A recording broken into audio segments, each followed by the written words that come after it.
Good evening, sir. Very good evening, everyone. Um, so welcome Happy to evening, the sir.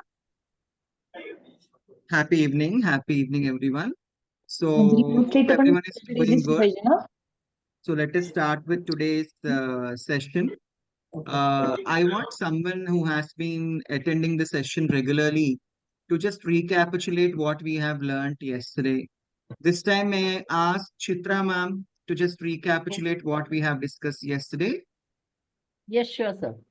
Yes, ma'am. Just a moment. Yes, sir. We started yesterday with the values and dispositions that are to be achieved. Uh, so values first, we started with ethical and moral values which have to be instilled in students. That is Seva Dharma, Ahimsa, Swachhata, Satya, then Nishkama Karma, tolerance, honesty, hard work, respect for women, respect for elders, respect for all human beings irrespective of their abilities, and respect for environment. Then we went on to democratic values, which is commitment to liberty and freedom, equality, justice and fairness, embracing diversity, plurality and inclusion, social responsibility, and spirit of service. Then we went on to epistemic values, using evidence and justification for clear understanding of current scientific theories and concepts. Then the dispositions, that is positive work ethic, curiosity and wonder, which should be like promoting lifelong learning, pride in rootedness in India, capacities that are to be instilled in students, which helps an individual to act in a skillful manner. And we have to deliberately develop such Just a things. second. Let me mute everyone because, and I'll unmute you.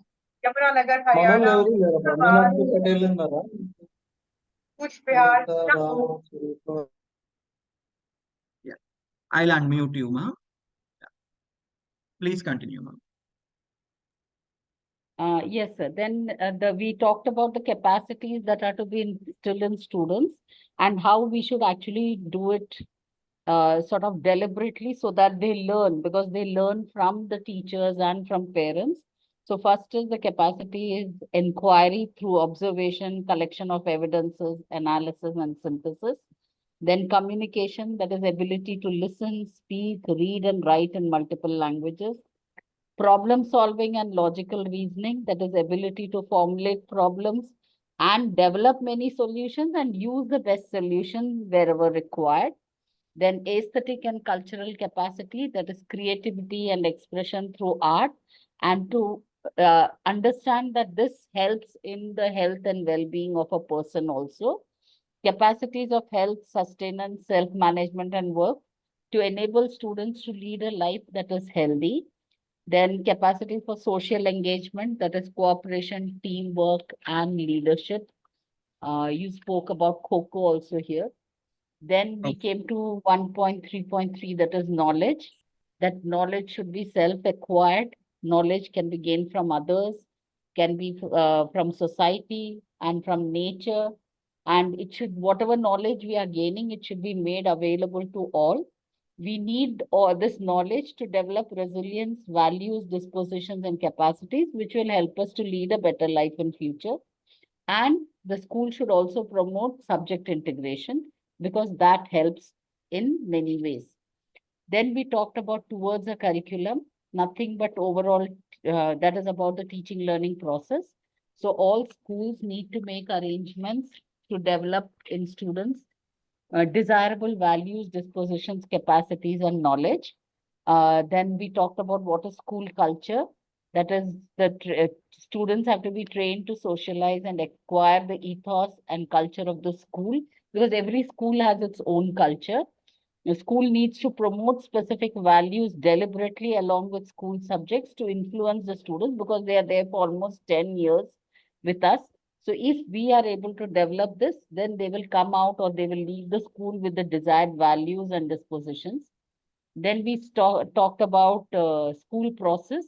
where you also told about how a teacher should be like a lotus after sunset rather than a lotus at sunrise. To achieve the smooth functioning of school and to achieve curricular goals, both from teachers and students, that is the school processes. It should be very formal and well defined. We need to design strategic and transparent processes to address simple matters like such as cleanliness, dignity of labor, and other things, as well as the complex objects like, say, the learning outcomes and all that. Then the curricular areas we spoke about. So main as per ancient India, it is considered that languages and mathematics are like the two eyes of through which an individual gains or gathers Uh, knowledge. Chitra So ma'am, there, thank you so much. yes, So from here onwards, I would like to ask someone else to continue. sure. Thank Wow, you, sir. Chitra ma'am, it was really wonderful. It Thank was you, just sir. like a flow. Yeah, wonderful, Thank ma'am. you. Yeah. Let's move on to Prasida ma'am. Prasida ma'am, were you there for curriculum yesterday? Sorry, sir. I wasn't there yesterday. You weren't there. Is Nikhil sir here? Nikhil Gera, Mr. Nikhil Gera? Nikhil Gera is not here. Okay, let's go to Mrs. Karpagambige. Uh, yeah, Karpagam ma'am. Start with the curricular areas. Yeah. Okay. To attain all the valuable knowledge, capacities, and values, the curriculum is divided into specific curricular areas, which talks about languages. Through language education, effective communication, and aesthetic expression and appreciation will be developed by the individual. And mathematics, it is an understanding about the world through patterns, measurements, and quantities. And mathematics education promotes children to develop the problem solving skills and logical reasoning skills. Science, it is a form of understanding about the natural world through theories, concepts, and inquiry methods. Having science education in the school, which develops the rational thought among the individuals. And social science, it is also the understanding about the social, that is a human kind through based on inquiry methods, which promotes again with the rational thought. And social education is also promoting the democratic participation of an individual, which is ultimate goal of NEP. And arts, it is also the form of understanding where we make appreciation of the beauty, like nature beauty. And through arts, the grounded learning of the art that make the individual to participate meaningfully about our culture and also developing for the human well-being. Great. And the sixth curricular area is all about interdisciplinary areas, where the engagement in these areas will be developing the problem solving skills and interdisciplinary thinking skills. And seventh is physical education, which also talks about maintaining health and well-being of an individual. And the takeaway for me yesterday was through the engagement in the sports, we always develop ethical, moral, and democratic value of the individual. And vocational education is the last curricular area, which always talks about the sustenance and work and economic participation. There Great. are around 8 curricular areas we discussed yesterday, sir. Great. And after this, we go to NEP draft, the pre-draft. Yeah, not the Should I want to pre-draft. go with that? It's the draft of NEP, which was released in the year 2019. Yes. Please share the goals which were mentioned in the draft as well. Okay, so it always talks about that emphasis is on remembering the facts and to develop the capacities and skills to make it into action. So this draft talks about that. There are around specific capacities and skills, like 10 capacities are they listed.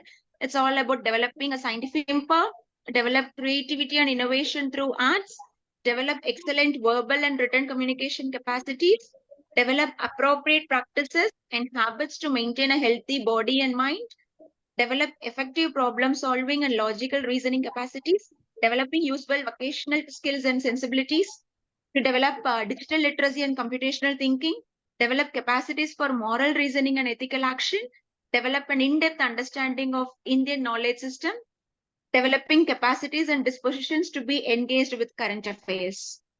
Wonderful. Wonderful, ma'am.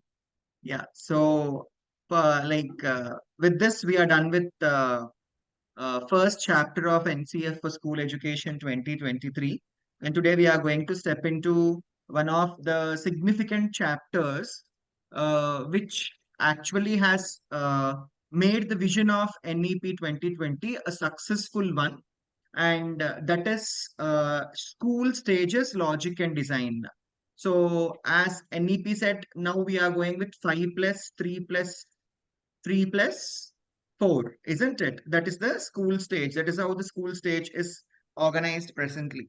So, what the reasons behind such sort of, organization, and what are the, advantages of that way of, design of the school curriculum is what we are going to, explore today. And for which I want you people to actually be very much, please be very conscious of what is being discussed over here. And let us start with today's session. Yeah. So in the previous chapter, we have seen the corresponding set of desirable values, dispositions, capacities, and the knowledge that is required to achieve these aims of the school.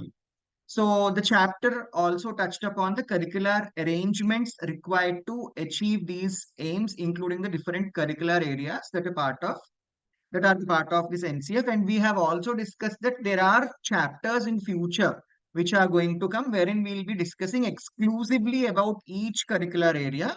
How are we supposed to manage the things? So now stage design. So this is the stage design as per the NEP 2020. And it is very well given. See, looking at this picture itself, we can understand it very clearly that this is a stepwise process. Okay. And every step has got a very significant role with the life of the child, with the school life at the same time, the academic understanding of the child. So till, grade 2, right from nursery to grade 2, we call it as foundational stage. Everyone are very much aware of this. And it is all the playway and activity-based learning that has to be organized in this particular stage.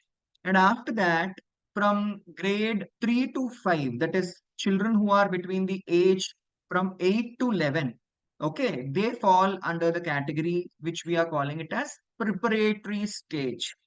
Here, the methodology or pedagogy to be followed is playway method, discovery method, as well as activity-based learning. Okay, we should allow the child to discover and explore the concepts. Okay, and then moving on to the third stage, which is termed as the middle stage, wherein the children between 6 to 8 years fall under this category. Sorry, children who are into 6th to 8th grade fall under this category. Conceptual learning, experiential learning in science, mathematics, arts, social science, and humanities has to be facilitated for the students. And the last stage is called as the secondary stage. Children right from grade 9 to 12 fall under this category, and they should be between the age 14 to 18. Here it is multidisciplinary approach. It is not one particular approach. You can now, like, it is like the children are capable and children are very much free to choose their learning style as well. Depending upon the learning style of students, we are supposed to, facilitate them. Apart from that, subjects choice. Initially it was science was a separate group, math was a separate group. Now, after NEP 2020 has been, introduced, what do we say? Like choice of subjects is also given. There is a choice between these streams, like commerce stream, like in between commerce and science, maths and arts. That way also children can, choose their subjects. Moving further, see, NEP 2020 recommends that schooling will now be imagined in 4 stages in a new 5 plus 3 plus 3 plus 4 design. covering ages 3 to 18, which is based on the stages of physical, cognitive, socio-emotional, ethical development of children. See, it is not just on the basis of the age. The science, the research clearly states that the physical development, cognitive development, socio-emotional development, and ethical development in the children has got something to do with the academics of the child. Okay. And as we are stating that school is an area wherein a holistic development of the child takes place, keeping all these things in mind, there are certain areas that are to be, like properly guided by the facilitators for the children to explore. That's the reason, based upon all these things, the school stages have been categorized this way. That is 5 plus 3 plus 3 plus 4. So the aims of education are to be achieved in this structure. Okay. And how can we achieve the aims based upon this structure? NCF has given clear picture about it. We don't have to do much. We have to just follow what NCF has said, which we are going to explore in the further chapters. So this chapter, which is the second chapter, outlines the logic of these 4 stages of schooling. In the first point, as we said, there are several elements that are affecting the school stage, as in the physical, cognitive, socio-emotional, ethical development of the children, isn't it? So all these categories, okay, how physical development takes place in infancy, early childhood, middle childhood, and adolescence. We are going to see that. How cognitive development takes place in all the 4 stages. How socio-emotional development takes place in all the 4 stages. We are going to explore that. Okay. And there are specific considerations given by NCF, which means during these 4 stages, what type of curriculum has to be followed, what type of content has to be given to the students, what type of pedagogy has to be followed, and which methods of assessments are to be followed in each stage depending upon these 4 areas. It's been discussed in this particular chapter. So it's a very significant chapter, especially for the school heads who need to go and train your teachers again. So the central logic of dividing schooling into the 4 stages is based on our current understanding of human development and the increasing complexity of concepts and requirements of capacities in different curricular areas.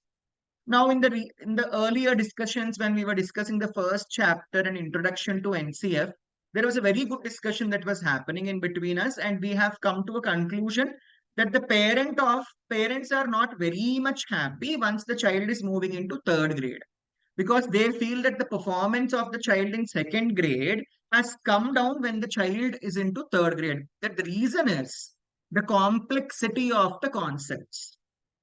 There is some gap in the concepts that are being introduced in grade 2 and in grade 3. So how to fill this gap? We are going to see it in NCF. Okay. So if the gap is filled properly and we, take up the pedagogical strategies proposed by NCF, then only we can see to it the child is achieving the minimum levels of learning and the parent is also happy with the performance of child. The first 2 sections of this chapter describe the process and stage of child development and development of complexity in concepts and requirement of capacities in different curricular areas. So we have discussed what types of capacities are needed yesterday. So here we are going to see in each stage for each curricular area what capacity is needed for the child. Okay. It is not that it's going to be a dry thing, or it is not that we have to actually explore for the robotic science behind this. It is very much clearly given in NCF. What are we supposed to do? The last section of chapter 2 elaborates on the 4-stage design of this NCF as well, which we will explore now. So around the world, so section 1 of chapter 2 is child development. See, isn't it very much clear that every child's experience is not the same? Because each child is coming from diverse circumstances. diverse social circumstances, diverse cultural circumstances, and economic circumstances. The people who believe in this and who accept this statement just leave a hi in the chat box, isn't it? But there are certain common processes. Our parents used to say, isn't it? God has given the same brain to you like your friends, isn't it? So, why is it like that? Because certain processes of development are common in every child. When nurtured properly, everyone will be on par. Okay. So, certain points and certain processes of maturity and growth in the children are common. It is critically important to understand the development of a child to have appropriate educational expectations. Please remember this word, at a particular age. So this is an orientation that has to be given to the parents as well. It's very much important. School heads should give orientation on NCF to the parents. Every stakeholder, including the management, the parent, everyone who is involved in this department of education, they have to take an orientation, because you can expect only age appropriate things. If children are performing above their age, well and good. But we can't expect, we have only few children of such category, isn't it? But we cannot expect every child, okay, to, perform in such a way. People who accept this, just leave a hi-fi in the, like chat box. And understanding the trajectory of child development helps in developing a quality curriculum. Trajectory is a very big word. Okay, trajectory here is a very big word. It is nothing but understanding the path, understanding the way the child development takes place. Okay, especially in a quality curriculum with developmentally appropriate pedagogy and assessment. Okay, the trajectory has to be understood. And depending upon the trajectory, we have to develop a quality curriculum, a good curriculum. Okay, and it should be developmentally appropriate. Okay, whatever is quoted in NCF, as per that, we have to develop the content and choose the pedagogy and conduct the assessment. Moving further, see, child development is always influenced by the interplay of three different processes. Okay, it is not one process. There are three processes which are interrelated, which are interplaying. That is the biological process, cognitive process, and socio-emotional process. Okay, these are intricately interwoven with each other, which means somehow three of them are affected by three of them. Biological process, which means bodily process, cognitive process, which is the process related to thinking of the child, and socio-emotional process, which is nothing but how the child is behaving with others and how others are behaving with the child, and how are his emotions or her emotions affected by this. Okay, so all these things, all these three things affect the growth of a child. Isn't it? Many a times we say, what type of upbringing this person has gone? When we come across people who are, really ridiculous, isn't it? So upbringing, the way, how the upbringing of the child is happening, what sort of people are there in his or her life. All these things affect the development of the child.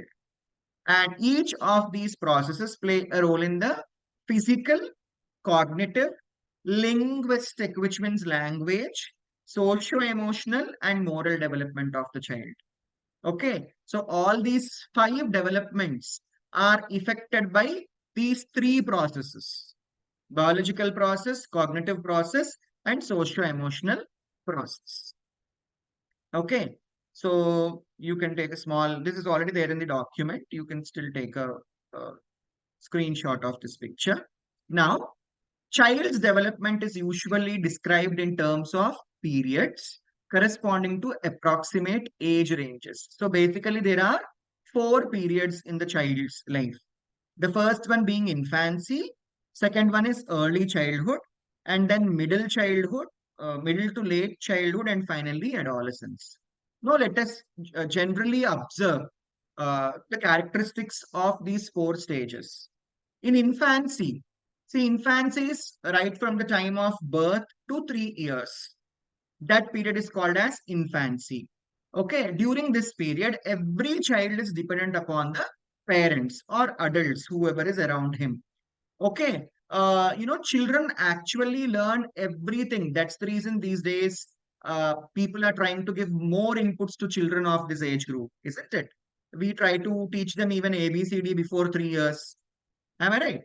It is because during this particular period of time, like children, focus on everything that is around them and they try to learn from it. They like exploring a lot.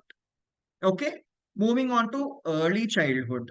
So this is right from 3 years to 6 to 7 years. There is no one particular range. In between 6 to 7, we can consider early childhood. And here, children start, being self-sufficient and they like having peers. Peers means friends, their own group, they like playing a lot.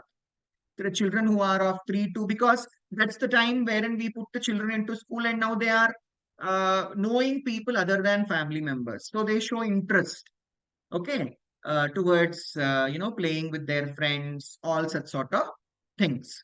And this is also a period of intense exploration through play. The more children play during this period, okay, if the play is organized properly, like it is said in NCF for foundation stage, okay, if we organize the play in a proper method as to achieve the academic goals as well, okay, very good foundation for foundational literacy and numeracy can be led in early childhood period. Okay, moving on. Let us go to middle to late childhood. This is the period roughly from 8 to 11 or 12 years. Okay, before they hit puberty.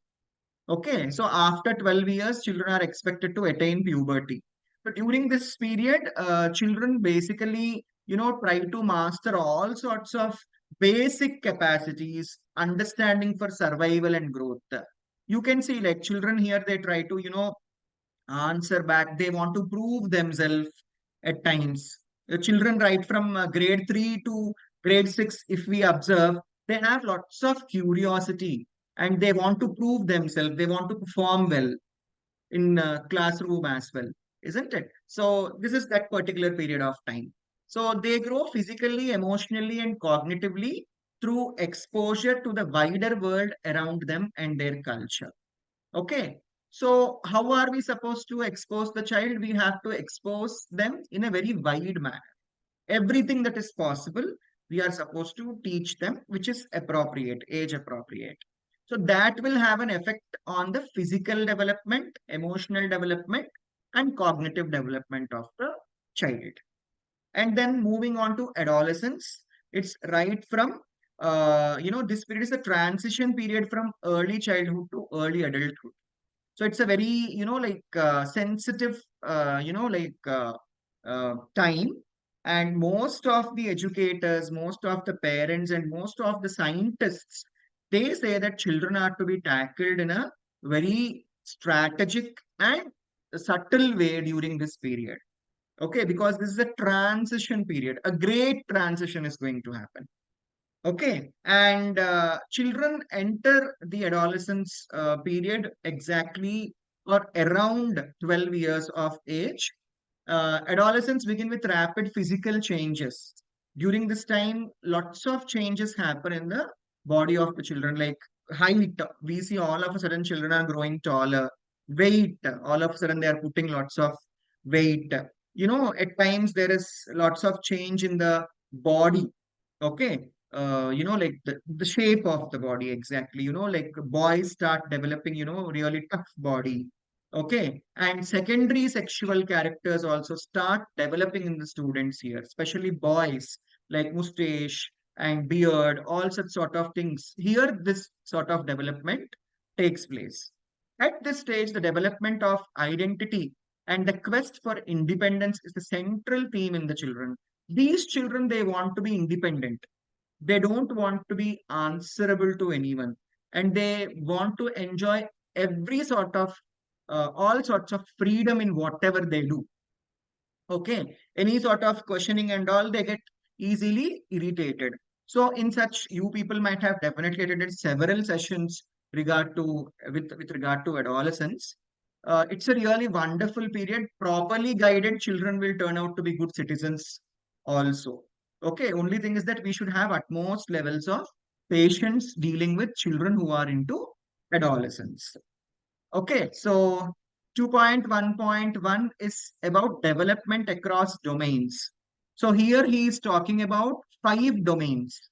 Okay, and how development happens in infancy, early childhood, middle childhood, and adolescence. And what are those domains? Physical development. In all the 4 stages, what type of physical development we can see? In all the 4 stages, what type of cognitive development can be observed? And in all the 4 stages, what type of language development can be seen? In all the 4 stages, what type of socio-emotional development, at the same time, moral development? Okay, all these things we are, we will be exploring in this particular chapter. Moving on. So,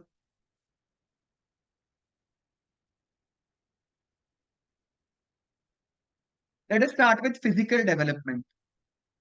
In physical development, height and weight, they increase rapidly during infancy.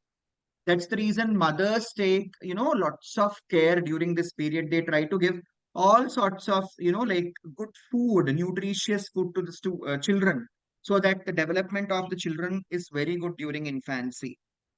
By their first birthday, NCF says, they nearly triple their weight, isn't it? At the time of birth, children are of very less weight, but by the time of their first birthday, they rapidly grow and rapidly put on weight. As the child reaches the early childhood, we are coming to the next stage. So in infancy, what physical development will take place? The weight of the child is increasing. Coming to early childhood, the percentage of height and weight decrease with each additional year. Growth patterns vary individually, where much of the variation is due to hereditary, but also certain environmental factors can influence it to some extent, such as nutrition. So this is a very important thing that we have to keep in our mind. And we have to educate the parents as well, who come to pre-primary sections, complaining about the food habits of the child. Okay. Once the child is reaching to the early childhood period, okay, the hereditary things are going to affect the child's growth. The way child's height is increasing, the way child's weight is increasing, the way child is eating, all these things are the hereditary habits which the child has incorporated from the parents. It is not said by any educator, it is said by proper scientists.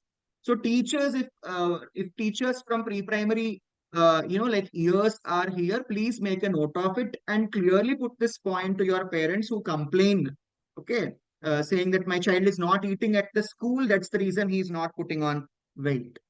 Okay, so in infancy, gradual growth is seen in all the children equally. But in early childhood period, okay, hereditary in the family influences the growth of child. Let us move on to middle and late childhood, which is calm before the rapid growth spurt in adolescence. It involves slow and consistent growth in height and weight. There is improved muscle tone, and the strength capacity also doubles during these years. After slowing through childhood, adolescence, okay, let us see. What sort of physical growth we have seen in infancy? By the time of first birthday, there will be a rapid growth. After first birthday, during early childhood period, the growth depends upon the hereditary of the family. Okay, which is uneven. Few children might grow very well.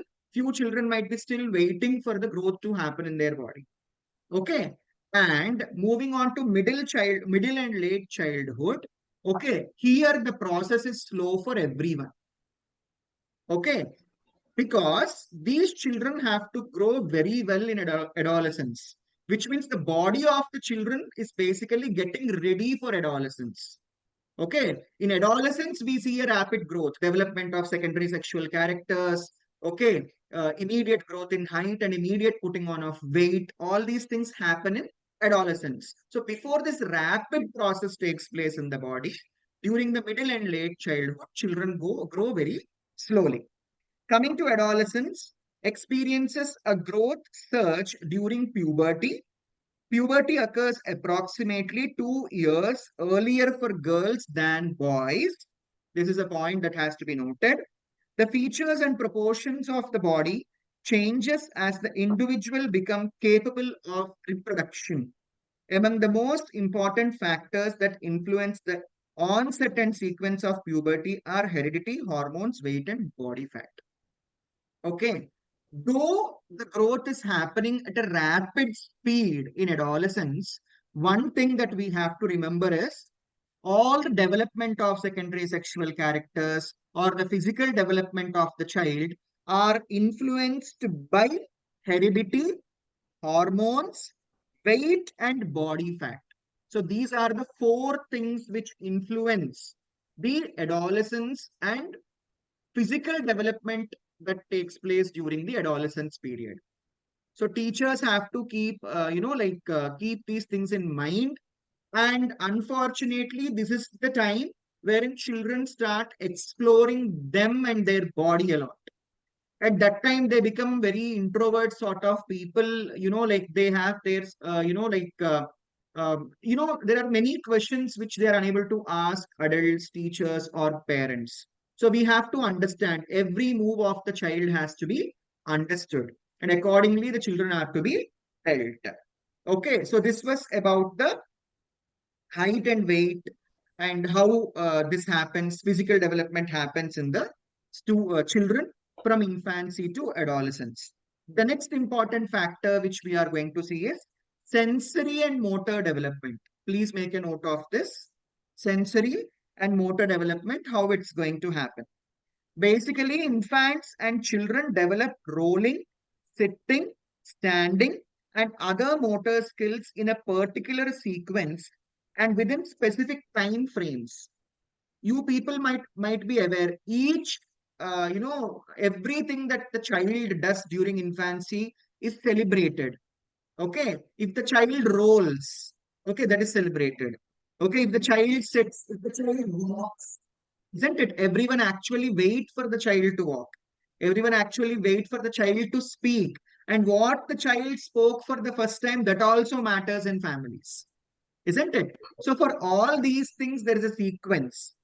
Being an unmarried person, I don't know what's the sequences. You people might know because you might have heard in your families. I really don't know about the sequence, but you can check with your family members. Yes. And then infants are also born with certain reflexes which are built in reactions to stimuli. Reflexes govern the newborn's movements, which are automatic and beyond the newborn's control. Reflexes are genetically carried survival mechanisms. They allow infants to respond adaptively to their environment before they have had an opportunity to learn. They include the sucking, rooting, and moro reflexes, which is when the baby gets started by an unexpected sound, light, or movement, all of which typically disappear after 3 to 4 months. Such reflexes, such as blinking and yawning, persist throughout life. Components of other reflexes are incorporated into voluntary actions. See, when we speak about reflexes, it is nothing but few things which the child is carrying from the time of birth. How the child reacts to the environment which is around him or her is nothing but called as reflexes over here. Every child may not react the same way to everything. Am I right? Few children like sound, few children don't like sound, few children are to be